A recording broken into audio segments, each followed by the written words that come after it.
সালাতে দোয়া কবুল হয়। সালাতে দোয়া কবুলের তিন জায়গা।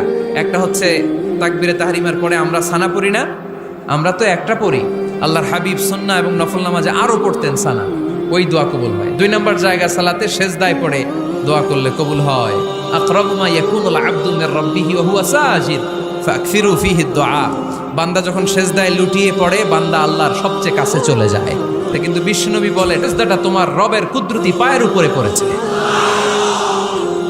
সেজদায় পড়ে দোয়া করেন। সালাম ফিরানোর আগে বিশ্বনবী দোয়া করতেন, লা ইউসাল্লিমান্না আহাদুকুম হাত্তা ইয়াতাআওয়াযা মিন আরবা'a। আল্লাহর হাবিব বললেন, চার জিনিস থেকে পানাহ না আছে আমার কোন উম্মত যেন সালাম না ফিরায়। তারা যেন পড়ে, আল্লাহুম্মা ইন্নী আউযু বিকা মিন আযাবিল কবর, আউযু বিকা মিন আযাবি জাহান্নাম, আউযু বিকা মিন ফিতনাতিল মাহইয়া ওয়াল মামাত, আউযু বিকা মিন ফিতনাতিল মাসিহিদ দাজ্জাল। আল্লাহ কবরের আযাব থেকে বাঁচাও, আল্লাহ জাহান্নামের আগুন থেকে বাঁচাও, আল্লাহ জীবন মরণ